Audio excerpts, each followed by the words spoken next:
നമസ്കാരം, എല്ലാവർക്കും പുതിയൊരു വീഡിയോയിലേക്ക് സ്വാഗതം. നമ്മുടെ പഴയ ബെഡിലൊക്കെ ഇപ്പോഴും നല്ല രീതിയിൽ കൂണുണ്ടാകുന്നുണ്ട്. ഇന്ന് രാവിലെ നമുക്ക് 400 ഗ്രാം കൂണ് കിട്ടിയിട്ടുണ്ടായിരുന്നു. അപ്പോൾ ഇതിലുമൊക്കെ കൂണുണ്ടാകുന്നുണ്ട്. ഇപ്പം നല്ല മഴയുള്ള സമയമായതുകൊണ്ടാണ് എല്ലാ ബെഡിലും ഉണ്ടാകുന്നുണ്ട്. അപ്പം നമ്മുടെ ഡാർക്ക് റൂമിലെ ബെഡൊക്കെ അവിടെ തന്നെയുണ്ട്, ഞാൻ കാണിച്ചു തരാം. അപ്പോൾ ഇവിടെ നമുക്ക് കുറച്ച് കൂണുണ്ടായിട്ടുള്ളത് ഞാൻ കാണിച്ചു തരാം. ഇതുണ്ട്, ഇതൊക്കെ കളയാറായ ബെഡാണ്. എന്നാൽ ഇതിലൊക്കെ എല്ലാ സ്ഥലത്തും നിന്നത് നന്നായിട്ട് ഉണ്ടായിട്ട് വരുന്നുണ്ട്. അപ്പോൾ ഇന്നലെയൊക്കെ നമുക്ക് കിട്ടിയിട്ടുണ്ടായിരുന്നു. ഇതുകൊണ്ട് ഈ ബെഡൊക്കെ ഇതുപോലെ ആയതാണ്. ഇതിന് അകത്തു നിന്നൊക്കെ ഒരുപാട് ഇങ്ങനെ നന്നായിട്ട് വരുന്നുണ്ട്.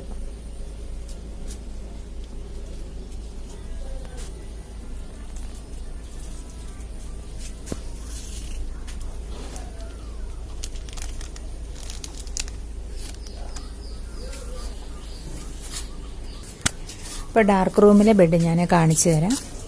കണ്ട, ഇതാണ് നമ്മുടെ ഡാർക്ക് റൂമിലെ ബെഡ്.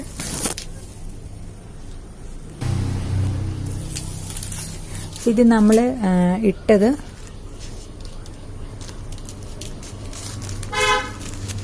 14-ാം തീയതി ഇട്ട ബെഡാണ് ഇത് നമുക്ക് പുറത്തേക്ക് ഇറക്കുന്ന 15 ദിവസം കഴിഞ്ഞ്, അതായത് നമ്മൾ 29-ാം തീയതിയാണ് ഈ ബെഡെല്ലാം പുറത്തേക്ക് മാറ്റുന്നത്.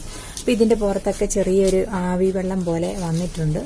അപ്പോൾ ഇത് കുഴപ്പമില്ലാത്ത രീതിയിലാണ് നമ്മൾ ചെയ്തേക്കുന്നത്. 36 ബെഡാണ് ഉള്ളത്. അത് കഴിഞ്ഞിട്ട് 36 നമ്മൾ 50 ബെഡുണ്ട്. ഇപ്പോൾ ടോട്ടൽ 50 ബെഡാണ് ഈ ഡാർക്ക് റൂമിനകത്തുള്ളത്.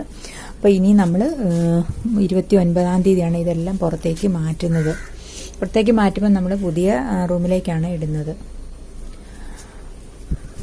ആ സമയമാകുമ്പോൾ നമ്മുടെ ഈ പുറത്തുള്ള ബെഡിലെയൊക്കെ കൂണൊക്കെ ഏകദേശമൊക്കെ തീരാറാവും.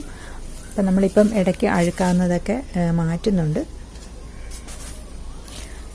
ഇതുണ്ട്, ഈ ബെഡിലൊക്കെ ഇതൊക്കെ നമ്മൾ മാറ്റാൻ വേണ്ടി വിചാരിച്ചിരുന്നതാണ്. അപ്പോൾ ഇതിനകത്ത് ഉണ്ടാകുന്നതുകൊണ്ടാണ് നമ്മളിപ്പോൾ ഇതെല്ലാം മാറ്റാഞ്ഞത്.